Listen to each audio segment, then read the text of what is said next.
وسلام على عباده الذين اصطفى أما بعد فأعوذ بالله من الشيطان الرجيم بسم الله الرحمن الرحيم قال الله سبحانه وتعالى في كتابه الكريم والفرقان العظيم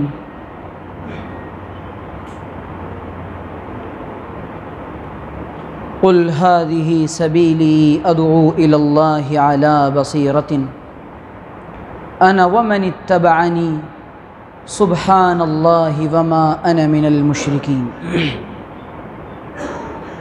وقال تعالى ومن أحسن قولا ممن دعا إلى الله وعمل صالحا وقال إنني من المسلمين وقال النبي صلى الله عليه وسلم من رأى منكم منكرا فليغيره بيده وإن لم يستطع فبلسانه وإن لم يستطع فبقلبه وذلك أضعف الإيمان وقال النبي صلى الله عليه وسلم إن الدين غريبا كما بدأ وسيعود غريبا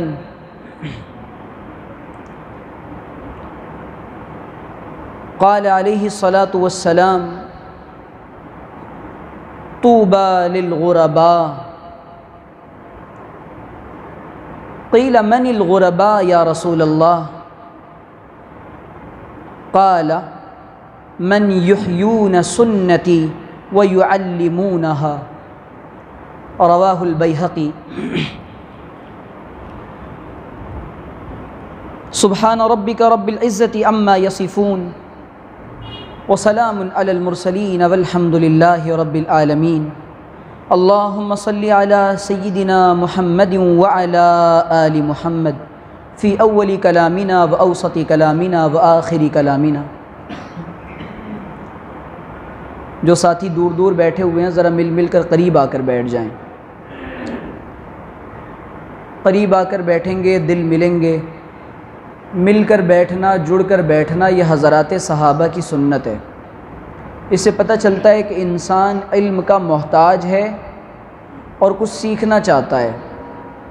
حضرات صحابہ تو اللہ کے رسول کے پاس بعض دفعہ بہت قریب ہو کر بیٹھتے تھے، اور صحابہ آپس میں اتنا مل کر بیٹھتے تھے کہ درمیان میں کوئی جگہ بالکل خالی نہیں ہوتی تھی۔ میرے عزیز دوستوں اور بزرگوں، جو ساتھی خدمت میں ہیں ان کے علاوہ سب کو بلا لیں، خدمت والے ساتھیوں کے علاوہ سب کو بلا لیں۔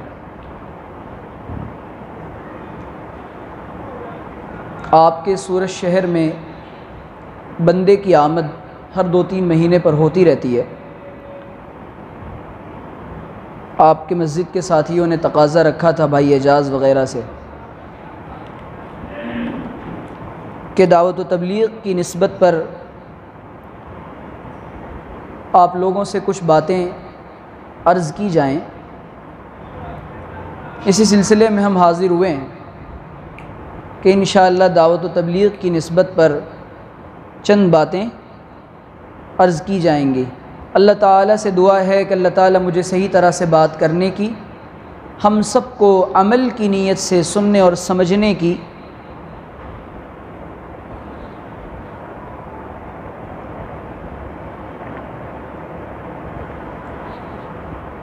توفیق عطا فرمائے۔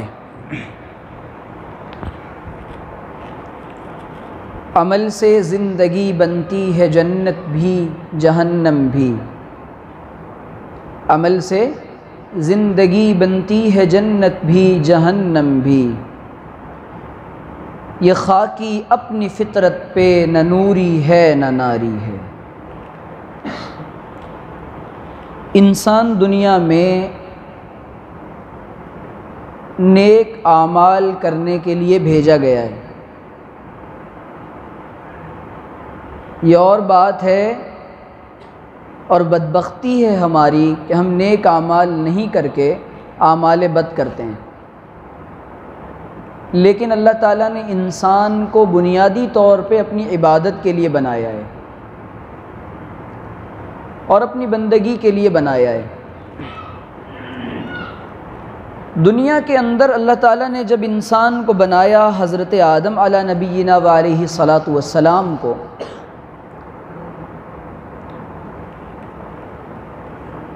تو شیطان سے کہا کہ بھئی ان کو سجدہ کرو، تو سارے فرشتوں نے سجدہ کیا، لیکن شیطان نے سجدہ نہیں کیا۔ کہ اللہ تعالیٰ نے ایمان کا وزن بتایا ہے اور انسان کا مقام بتایا ہے کہ انسان کو اللہ نے مسجود ملائک بنایا،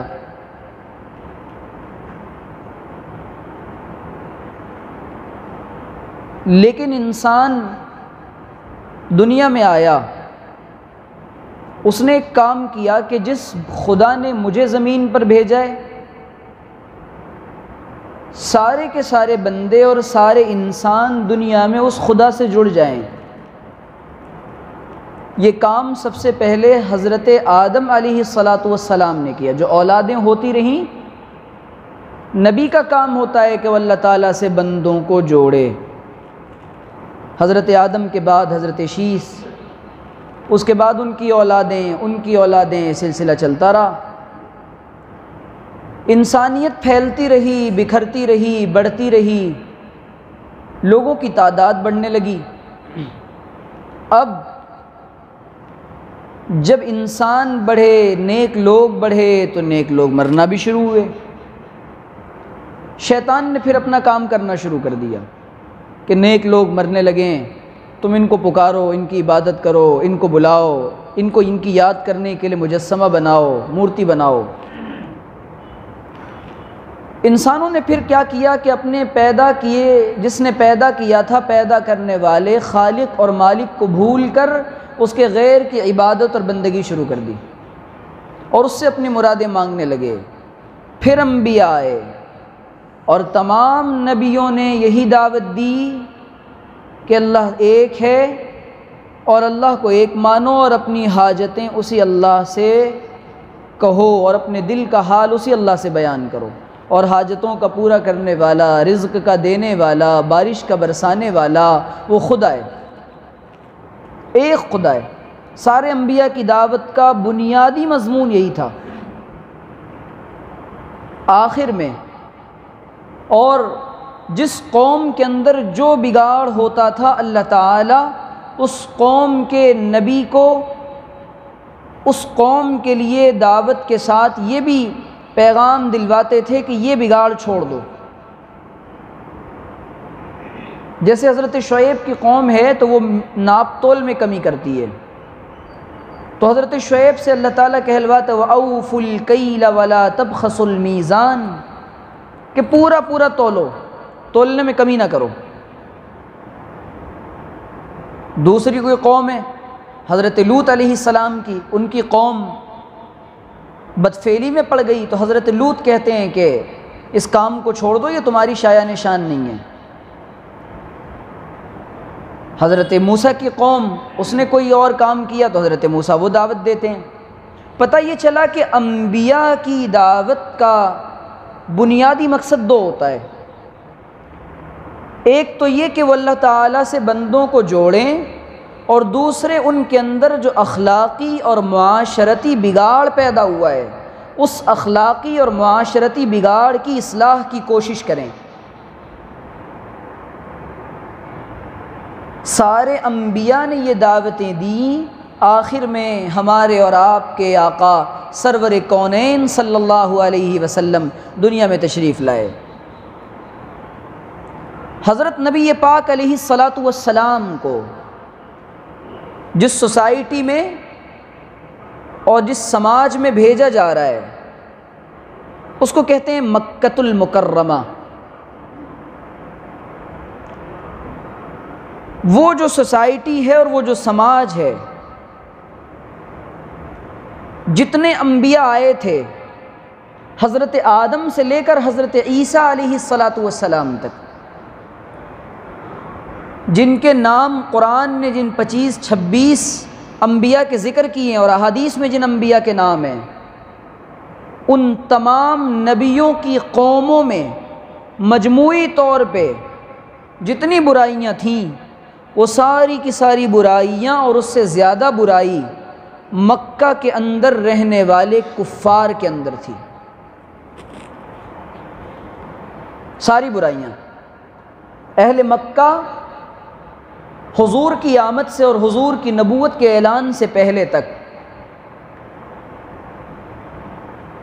اس سوسائٹی میں کون سی ایسی برائی تھی جو اس سوسائٹی میں نہیں تھی؟ پرانی قوموں کے اندر کہیں ناپ تول میں کمی تھی، کہیں جھوٹ تھا، کہیں زنا تھا، کہیں فحاشی تھی، کہیں عریانیت تھی، کہیں کچھ تھا، کہیں نبیوں کو ستانا تھا۔ لیکن یہ جو لوگ ہیں، یہ جو اہل مکہ ہیں، ان کے اندر ساری برائیاں ہیں۔ شراب بھی پیتے ہیں، چوری بھی کرتے ہیں، ڈاکہ بھی ڈالتے ہیں، لڑائیاں بھی کرتے ہیں، ظلم بھی کرتے ہیں، نبی کو بھی ستاتے ہیں، زنا بھی کرتے ہیں، عورت کو زندہ بچیوں کو زندہ دفن بھی کرتے ہیں، کعبۃ اللہ کا ننگا طواف بھی کرتے ہیں، حرام یہ کھاتے ہیں، خون یہ کھاتے ہیں، مردار یہ کھاتے ہیں۔ کون سا ایسا کام ہے جو یہ نہیں کرتے؟ ساری برائیاں۔ اب آپ تصور کریے کہ جتنے انبیاء آئے وہ اپنی محنت کر رہے ہیں، اسی لیے اللہ کے رسول صلی اللہ علیہ وسلم نے فرمایا اس دعوت دین کی محنت میں اور اس دعوت کی بنیاد پر جتنا دوسرے انبیاء کو ستایا گیا اس سے زیادہ مجھ کو ستایا گیا ہے، ان سب سے زیادہ۔ آپ کہیں گے یہ کیسے ممکن ہے؟ انبیاء کو تو قتل بھی کیا گیا۔ اللہ کے رسول صلی اللہ علیہ وسلم اسی مکہ کے رہنے والے تھے، اور صرف حضور نبی اکرم صلی اللہ علیہ وسلم وہاں کے رہنے والے نہیں تھے، بلکہ آپ کے دادا پردادا اور پورا کا پورا خاندان بنو ہاشم اور آپ کا قبیلہ قبیلہ قریش اس کعبۃ اللہ کا متولی تھا، اور اس کا مکہ کا عظیم اور شریف النفس خاندان تھا۔ ایسے خاندان کے چشم و چراغ ہیں اللہ کے رسول صلی اللہ علیہ وسلم۔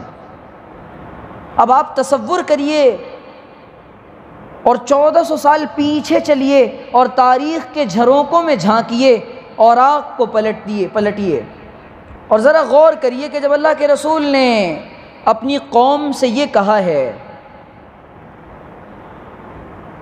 وادی فاران پر چڑھ کے، جس سوسائٹی میں آپ کے خاندان کا بھی احترام ہے، جس سوسائٹی میں آپ کے دادا کو عزت کی نگاہ سے دیکھا جاتا ہے،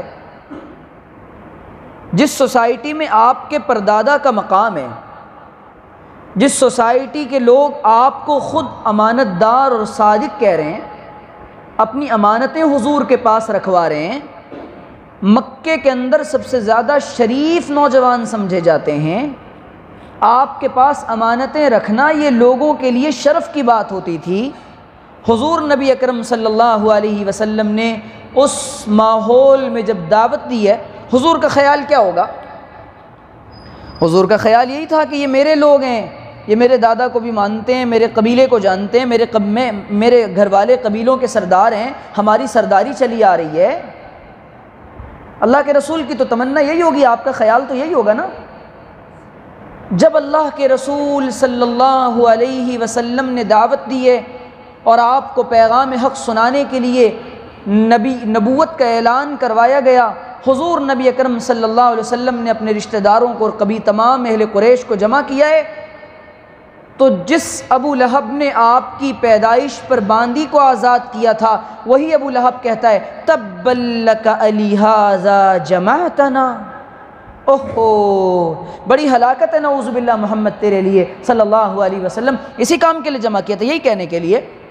اس سے پہلے حضور نے ان سے پوچھا کہ میں اگر تم سے کہوں کہ ایک لشکر ہے جو تم پر چڑھائی کرنے کے لیے آ رہا ہے، تم کو لوٹنے آ رہا ہے، تم میری بات مانو گے یا نہیں مانو گے؟ سب نے کہا بالکل مانیں گے، آپ تو جھوٹ بولتے ہی نہیں، سچ کہتے ہیں، تو یہ بھی مان لو کہ میں اللہ کے رسول ہوں اور اللہ تعالیٰ ایک ہے، ان بتوں کی پرستش نہ کرو۔ حضور کے دل پر کیا چوٹ پہنچی ہوگی، آپ کے جذبات کو کیسی ٹھیس پہنچی ہوگی۔ یہاں سے حضور کی کو تکلیفوں کا سلسلہ شروع ہوتا ہے۔ مورخین نے اور سیرت نگاروں نے اور محدثین نے لکھا ہے، حضور جب مکہ کے بازاروں میں چل کر دعوت دے رہے ہیں پیچھے ابو لہب لگ جاتا اور کہتا اس کی بات نہ سننا۔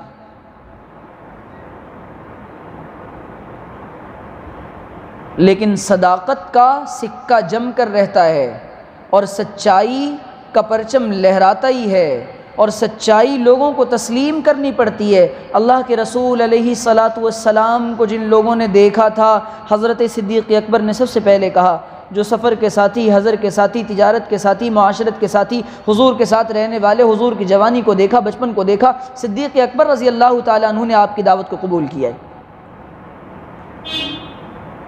اور ایک کے بعد یہ سلسلہ بڑھتا چلا جا رہا ہے، ان کی صفوں میں ہلچل مچ رہی ہے، کیا ہوا، یہ کیا دعوت لے کر آیا ہے؟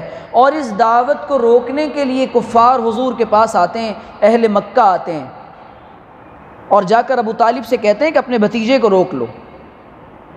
حضرت ابو طالب نے کہا کہ میں تو اللہ کے رسول سے بات کی ہے۔ پھر وہ خود بھی حضور سے ملنے آئے۔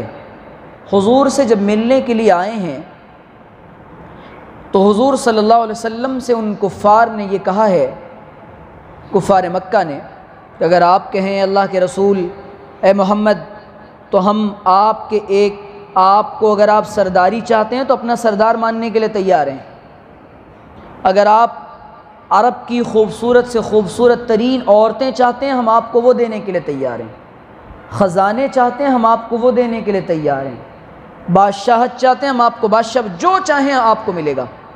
حضور کے الفاظ تھے کہ میرے ایک ہاتھ میں سورج اور دوسرے ہاتھ میں چاند لا کر بھی رکھ دیا جائے تو میں اپنے کام سے اور اپنی دعوت سے 1 انچ بھی پیچھے نہیں ہٹوں گا۔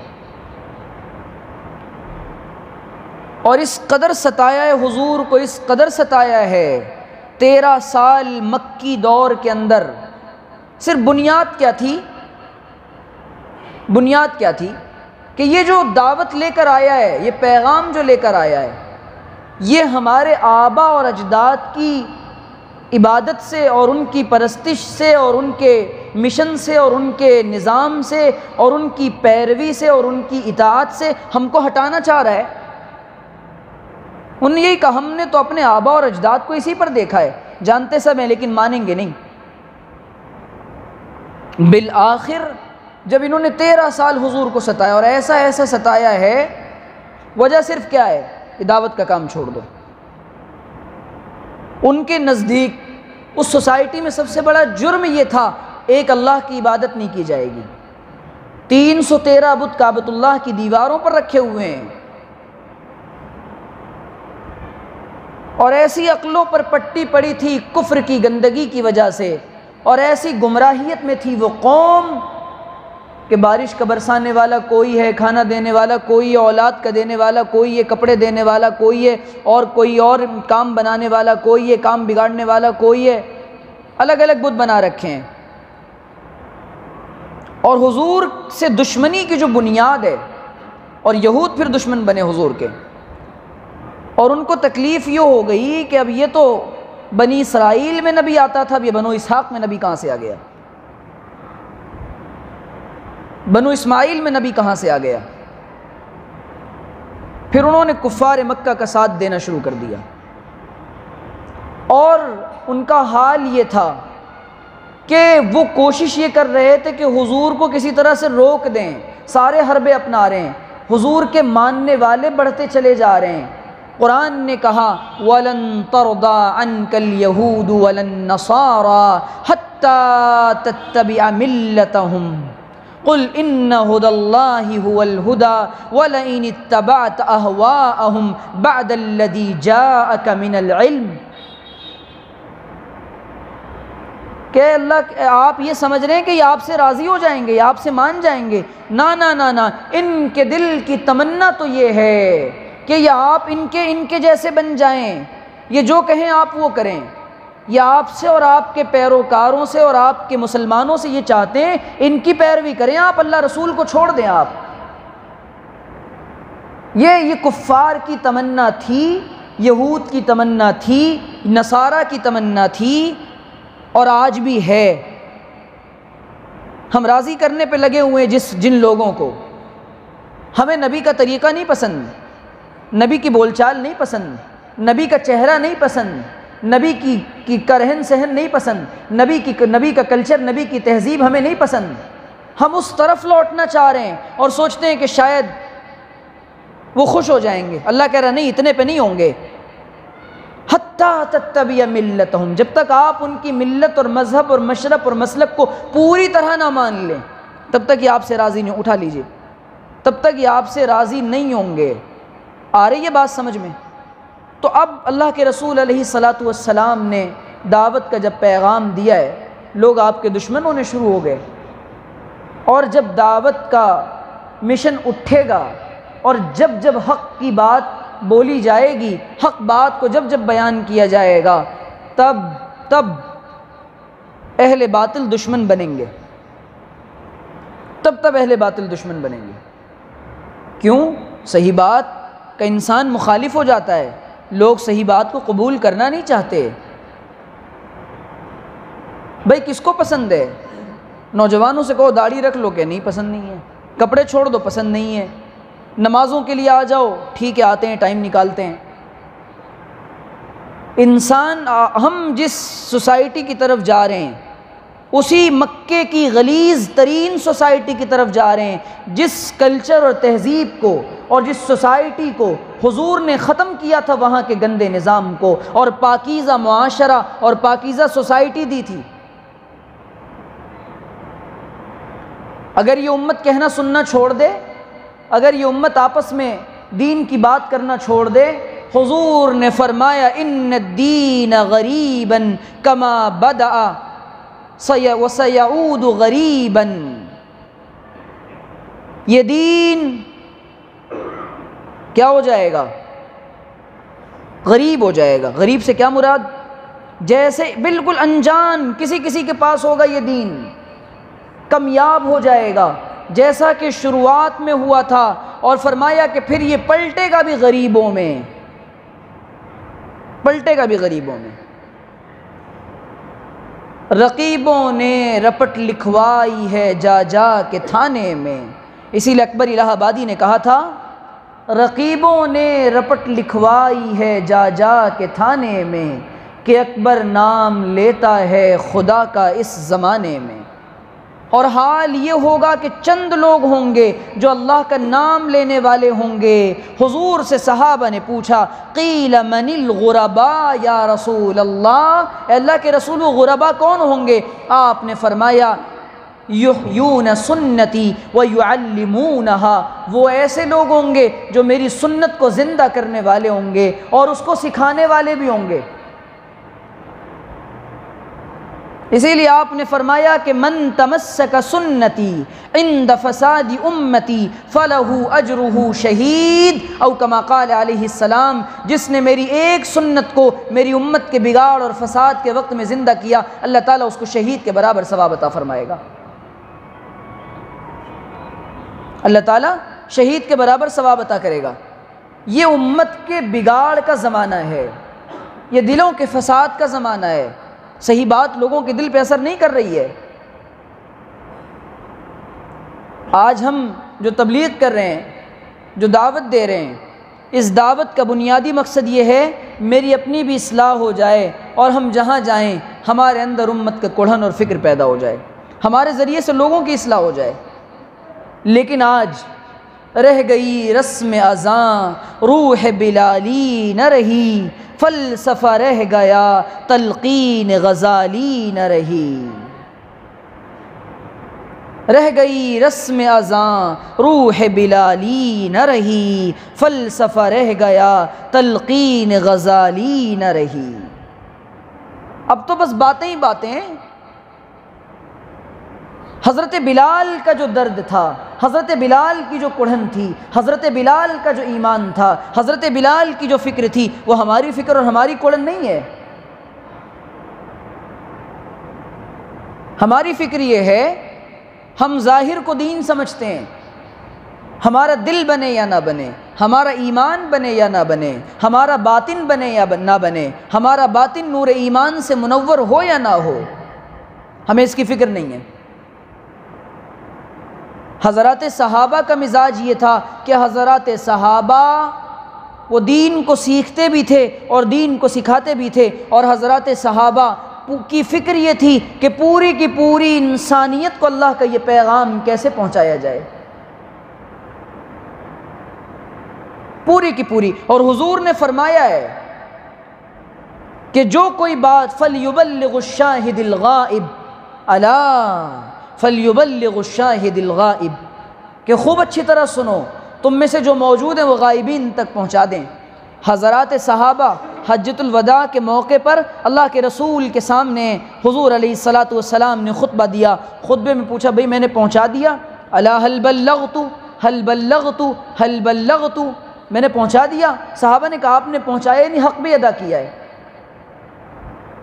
اور قرآن کی ہر بات کو اور جو کچھ اللہ کے رسول کے قلب اطہر پہ اترا تھا، اس امت کو اللہ کے رسول نے اس کے حق کے ساتھ ساتھ پہنچایا ہے، اور اس کے بعد ذمہ داری لگائی ہے کہ جو کوئی موجود ہے اور جس کو دین کی بات پتہ ہے وہ دوسروں تک بتائے گا۔ یہی دعوت ہے، دعوت انسانی فطرت کے عین مطابق ہے،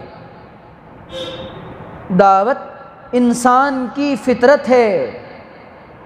انسان کو کہیں سے فائدہ ہو رہا ہو اپنے بھائی کو بتاتا یا نہیں بتاتا، اور کہیں سے نقصان ہو رہا ہو روکتا یا نہیں روکتا؟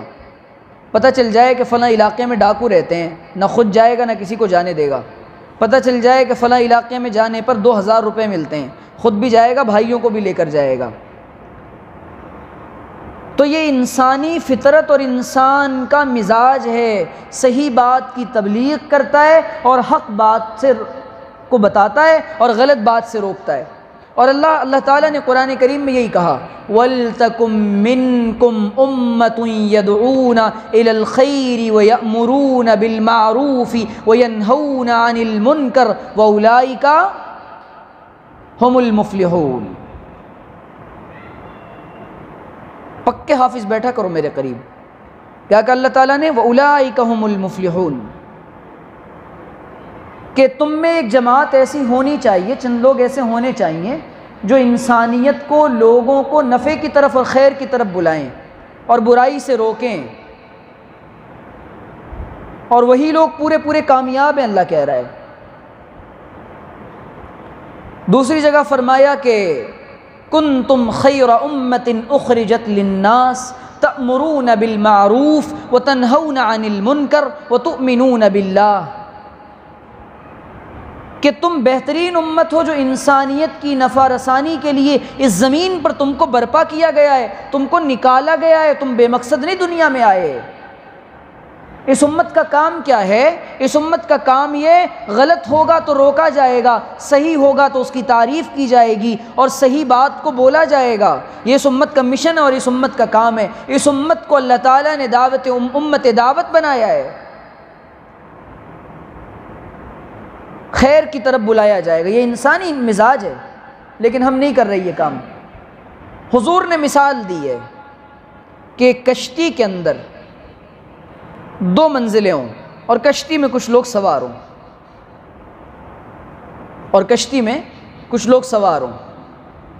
کہتے ہیں بھائی میری نماز، میرا ذکر، میری عبادت، میری تلاوت، میرا مراقبہ، میرا کام، میرا کاج، میری بیوی، میرے بچے، میرا گھر، میری بار، یہ سب انسان کہتا ہے، مجھے دوسروں سے کوئی لینا دینا نہیں ہے۔ حضور نے فرمایا کہ جس انسان کو مسلمانوں کے معاملات سے کچھ لینا دینا نہیں ہے، ان کی حالت سے، ان کے ایمان سے، ان کے عقائد سے، ان کی نمازوں سے، ان کے معاملات سے کوئی لینا دینا نہیں، حضور نے فرمایا میرا اس سے کوئی لینا دینا نہیں،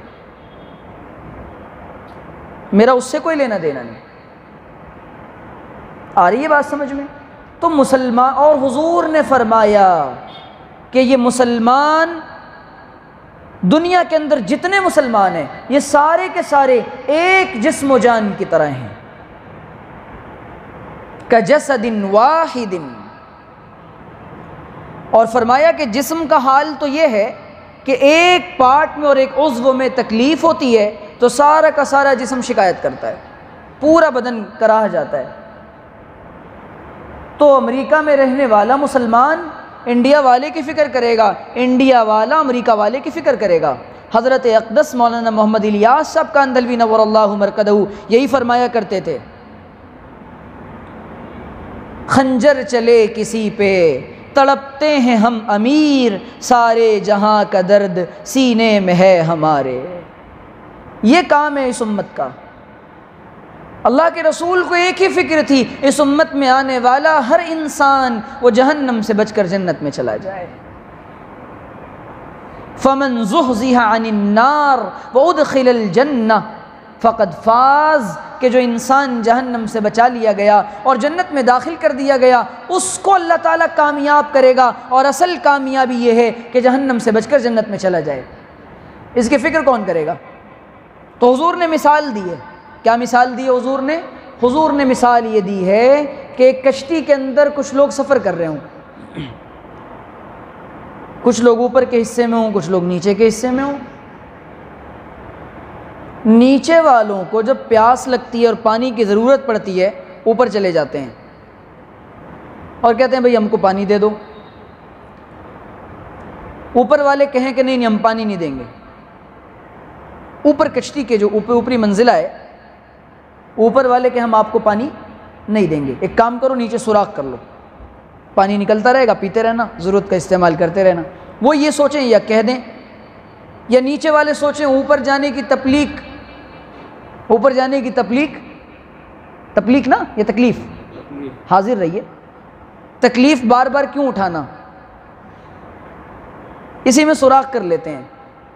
اوپر والے کہنا ٹھیک ہے جو کرنا ہے کرو، ہم سے لینا دینا نہیں ہے، تو ہم تو ڈوبیں صنم تم کو بھی لے ڈوبیں گے۔ اوپر والوں کو بھی کوئی لینا دینا نہیں، نیچے والے بھی من مرضی کر رہے ہیں۔ فرمایا حضور نے کہ اگر وہ نہ روکیں ان کی اس تدبیر کو تو سب پوری کشتی غرق ہو جائے گی۔ یہ مسلمانوں کا حال ہے اور اسلامی معاشرے میں رہنے والے انسانوں کا حال ہونا چاہیے۔ غلط ہوگا تو ٹوک دیں گے۔ اسی کو کہا وَنَهِي عَنِ الْمُنْكَرِ، اسی کو کہا نہیں عن المنکر، یہی ہے۔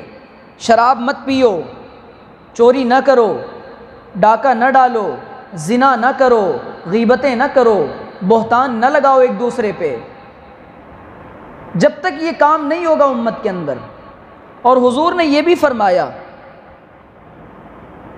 کہ تم میں سے جس انسان کے اندر جو کوئی آدمی کسی برے کام کو ہوتا ہوا دیکھے تو اس کے اندر اگر ہاتھ سے روکنے کی طاقت اور استطاعت ہو تو ہاتھ سے روک دے، اور اگر ہاتھ سے نہیں روک سکتا تو زبان سے روک دے، ورنہ کم از کم اپنے دل میں برا سمجھے۔ اب کوئی علاقے کا مالدار آدمی ہے، وہ یہ سوچتا ہے کہ نہیں میں تو دل میں برا سمجھ رہا ہوں نا، میرے بازو میں ڈی جے بج رہا ہے، لوگ شادیوں میں ناچ رہے ہیں، اس کے اندر یہ طاقت ہے کہ وہ ان کو جا کر ہاتھ سے روکے، منع کرے کہ بھائی یہ نہ کرو، لیکن وہ نہیں جاتا اور دل میں برا سمجھتا ہے۔ اس کا ایمان انتہائی کمزور ہو گیا، اور اللہ تعالیٰ اس کی طاقت کا اس پر سوال کرے گا کیوں نہیں روکا۔ اور دعوت کی اصلاح سب سے پہلے اپنے معاشرے سے ہوتی ہے، اپنے گھر سے ہوتی ہے۔ اللہ کے رسول کو کہا جا رہا ہے وَأَنذِرْ عَشِيرَتَكَ الْأَقْرَبِينَ، اے اللہ کے رسول اپنے قریبی رشتہ داروں کو ڈرائیے۔ اور ہم اپنے گھر والوں کو، قریب والوں کو، رشتہ داروں کو، پڑوسیوں کو، محلے والوں کو ان کی فکریں چھوڑ دیتے ہیں۔ کیا بتائیں، یہ تو مانتے ہی نہیں، یہ تو مانتے ہی نہیں۔ آپ کا کام منوانا نہیں ہے، آپ کا کام منوانا نہیں ہے، ہمارا کام کیا ہے؟ وَمَا عَلَيْنَا إِلَّا الْبَلَاغُ، پہنچانا ہے، ہمارا کام صرف اور صرف پہنچانا ہے کہ بھائی ہم تو محبت کے ساتھ ادعو الی سبیل ربک بالحکمہ، کیسے بلانا ہے لوگوں کو؟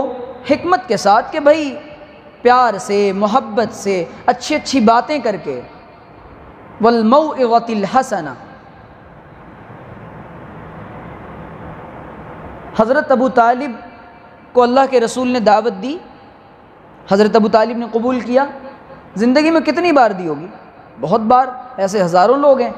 حضور دعوت دے رہے ہیں، اب انسان داعی یہ سوچے یار کیا بتاؤں، میری دعوت سے تو کوئی مانتا ہی نہیں، کوئی نماز کو آتا ہی نہیں، کوئی مسجد میں آتا ہی نہیں، کوئی گشت میں آتا ہی نہیں، یہ آپ کا کام نہیں ہے۔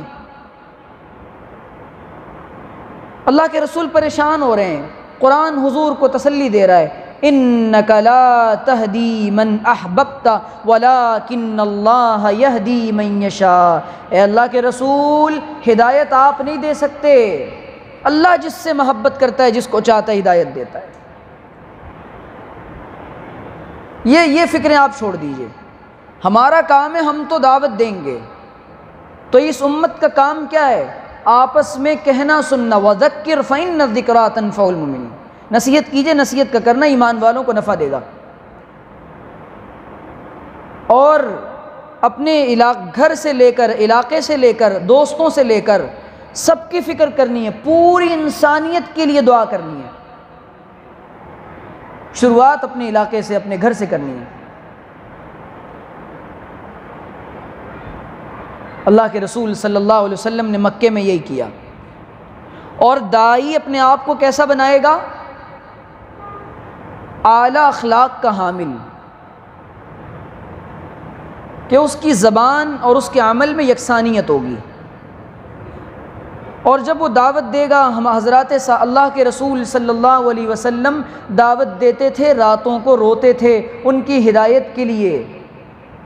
ہم سے راتوں کا رونا ختم ہو گیا، ہم سے راتوں کا رونا ختم ہو گیا۔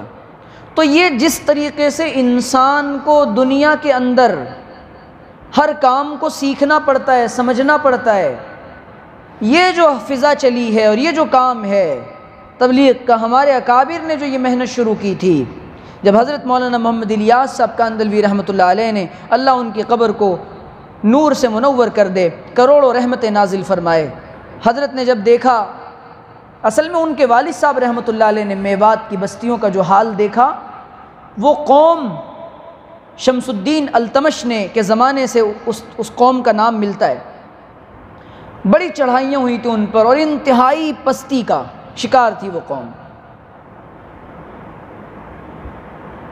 حضرت مولانا آج ہماری کڑھن اور ہماری فکر مسلمانوں کے لیے، ایمان والوں کے لیے کیا ہو گئی ہے کہ ہم دعوت، اللہ تعالیٰ سوال نہیں کرے گا قیامت کے دن کہ انسانیت جہنم کے دہانے پر جا رہی تھی اور ہاتھ پر ہاتھ دھرے بیٹھے تھے، لوگ تیزی کے ساتھ مرتد ہو رہے تھے اور تمہارے کانوں پر جوں نہیں رینگتا تھا۔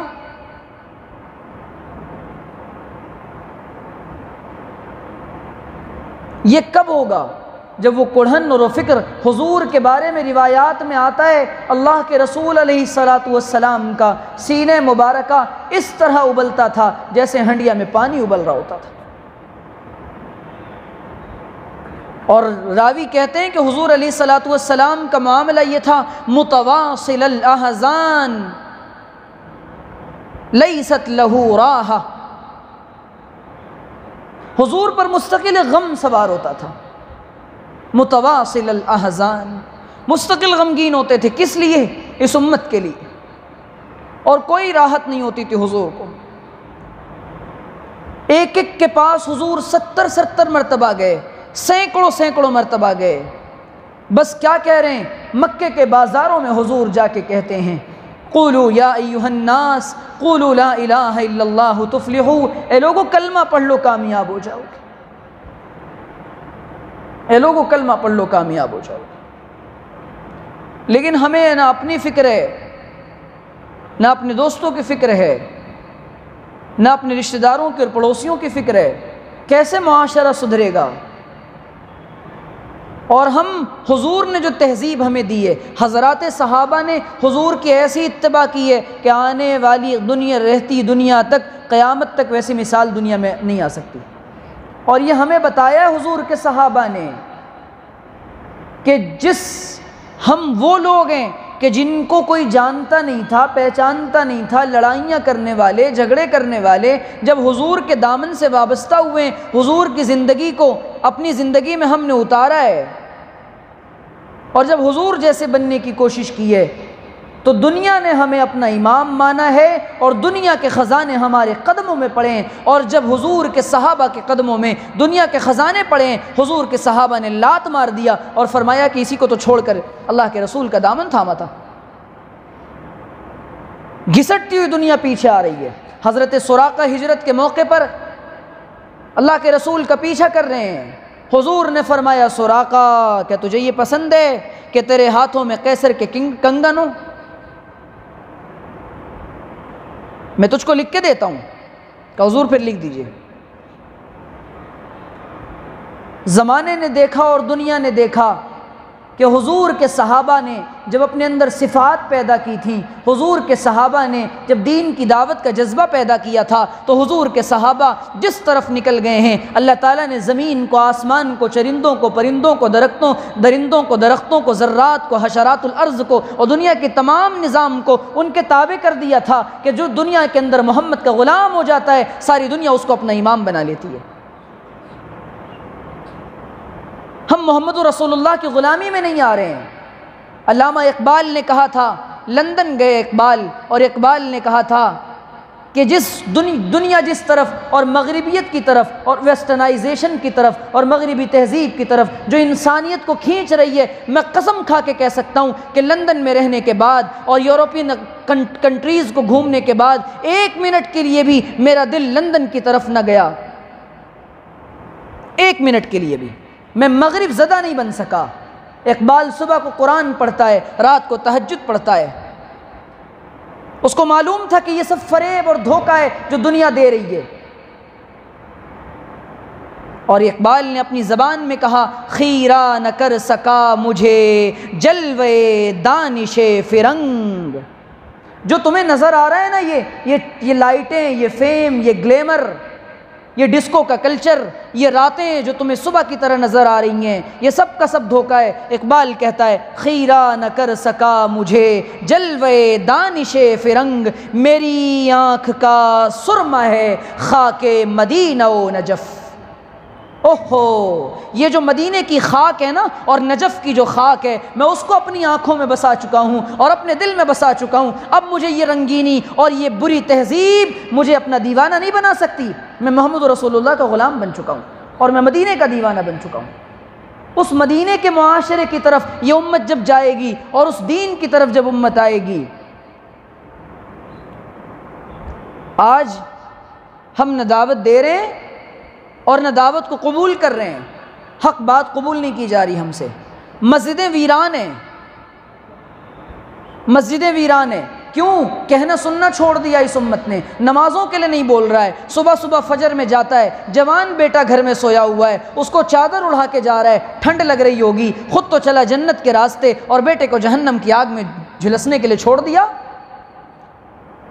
بیوی بے پردہ پھر رہی ہے، بیوی سے نہیں کہہ رہا کہ یہ نہ کر، بیٹا جوان بیٹا دن کے اندر گھر کے اندر رسول اللہ کی سنت پر اور حضور کی مبارک سنت کو کاٹ کے گٹر میں پھینک رہا ہے۔ ایک پل کے لیے بھی اس کا دل تڑپتا نہیں کہ اس چھت کے نیچے جہاں رسول اللہ کی نافرمانی ہوگی میں اور تم نہیں رہ سکتے۔ شادیوں میں دین کا جنازہ نکال دیا، معاشرت پوری بگڑ گئی۔ کیوں؟ حضور کے دین کا ہمیں درد نہیں ہے کہ کتنی مشکلات سے یہ دین ہم تک آیا تھا۔ شیب ابی طالب میں اسی دین کو پھیلانے کے لیے حضور کا محاصرہ کیا جا رہا ہے، مقاطعہ کیا جا رہا ہے۔ 2 اور 2.5 سال تک اللہ کے رسول علیہ الصلاۃ والسلام بائیکاٹ کر دیا گیا، حضور کو بھی، حضور کے صحابہ کو بھی۔ ایک چھوٹا سا بچہ جس نے ابھی ابھی بولنا سیکھا ہے، ابھی ابھی اس کی تتلاتی زبان ہے، پانی کے لیے تڑپ رہا ہے، پانی بھی نہیں ہے، پتے ابال ابال کے کھا رہے ہیں۔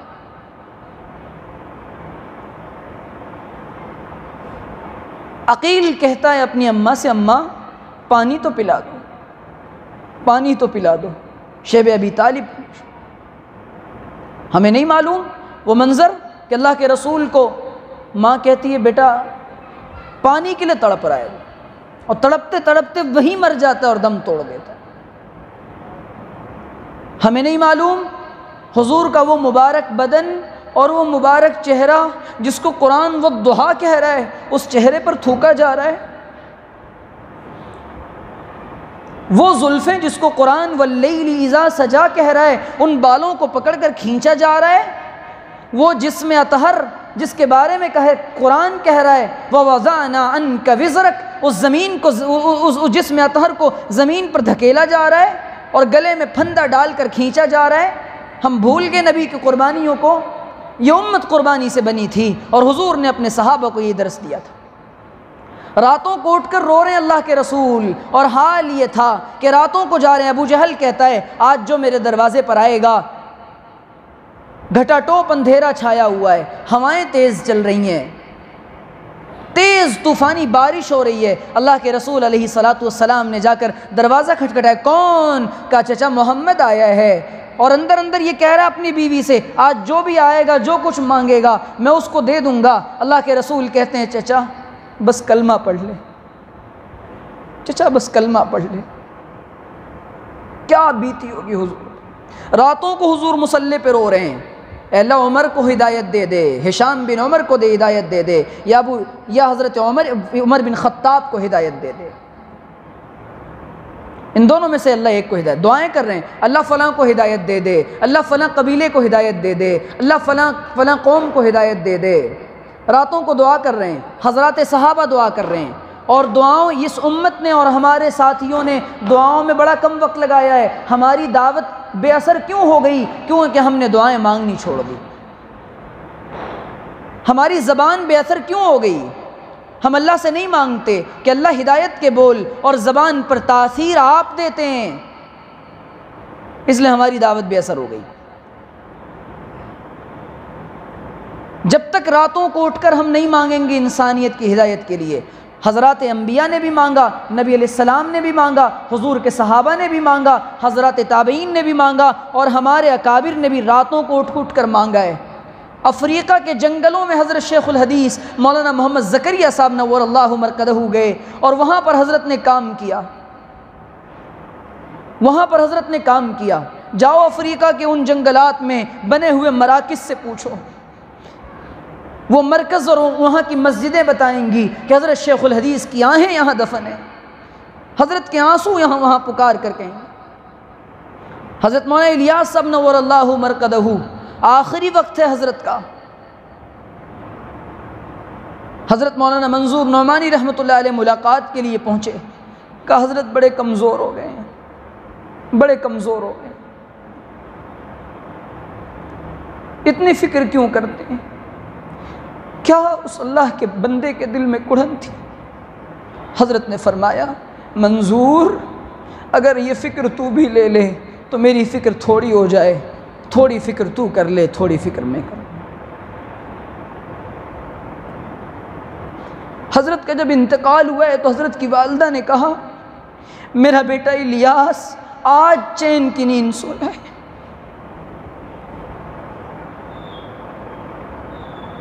یہ وہی فکر تھی جو اللہ کے رسول علیہ الصلاۃ والسلام کی منتقل ہوئی تھی، اور راتوں کو اٹھ کر ایک ہی دعا ہے، یا رب امتی، یا اللہ میری امت کو معاف کر دے، یا اللہ میری امت کو معاف کر دے، یا اللہ میری امت کو معاف کر دے۔ اور اس امت کے بارے میں حضرت اماں عائشہ کے لیے، اماں عائشہ کہتی ہیں اللہ کے رسول میرے لیے دعا کر دیجئے۔ اللہ کے رسول نے ہاتھ اٹھایا، اللہم اغفر لعائشہ، اللہم اغفر لعائشہ، اے اللہ عائشہ کی مغفرت فرما۔ اماں عائشہ جھوم اٹھی، خوش ہو گئیں، اتنی خوش ہوئی، اتنی خوش ہوئی۔ عائشہ کیوں خوش ہو کہ اللہ کے رسول آپ نے دعا کی ہے؟ حضور نے فرمایا میں اپنی امت کے لیے دن میں ایسی دعائیں بار بار کرتا ہوں، 2 یا 3 دفعہ کر۔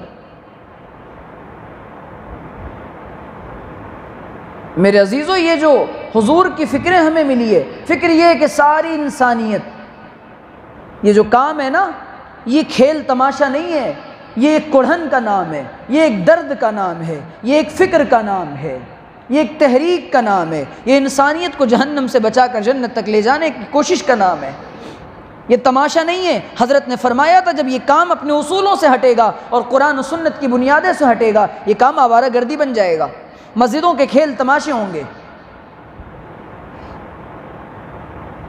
تو ہم کو بھی یہ سمجھنا پڑے گا اور لوگوں کو کی تھوڑیوں میں ہاتھ ڈال ڈال کر کہنا پڑے گا۔ اللہ کے رسول کے پاس موقع تھا، اللہ کے رسول علیہ الصلاۃ والسلام نے صرف امت کے لیے دعائیں کی ہیں، اور ہم سب سے بدگمان ہو جاتے ہیں، دلوں کے اندر پھٹن آ جاتی ہے، رائے قائم کر لیتے ہیں۔ حضور طائف سے لوٹنے کے بعد حضور دعا کر اللہم اغفر لقومی فإنہم لا یعلمون، جبریل آ کر کہتا ہے کہہ دیجئے ہم ان کو مکہ کے دونوں پہاڑوں کے درمیان پیس دیں۔ نہیں نہیں نہیں نہیں، یہ نہیں کرنا، اللہم اغفر لی، یہ نہیں لائیں گے، ان کی قوم، ان کی نسلیں ایمان لائیں گے۔ یہ انبیاء کی دعوت کا نچوڑ ہے، کہ اب خود بھی اب کوئی نبی آنے والا نہیں ہے، اب یہ کام اللہ تعالیٰ نے ہمارے سپرد کیا ہے، جو کچھ اچھی باتیں معلوم ہے دوسروں تک پہنچا دو، لوگوں کو بلاؤ۔ اس فتنے کے زمانے میں ایمان انہی لوگوں کا بچے گا جو یا تو اپنے آپ کو کسی خیر کے کام سے منسلک کر لیں یا دعوت و تبلیغ کے کام سے جڑ جائیں۔ پوری کی پوری باطل طاقتیں اس پر آمادہ ہو چکی ہیں اور اپنی طاقتیں لگا چکی ہیں کہ مسلمانوں کے ایمان کو لوٹ لیا جائے۔ کون فکر کرے گا؟ کیسے یہ فکر ہوگی؟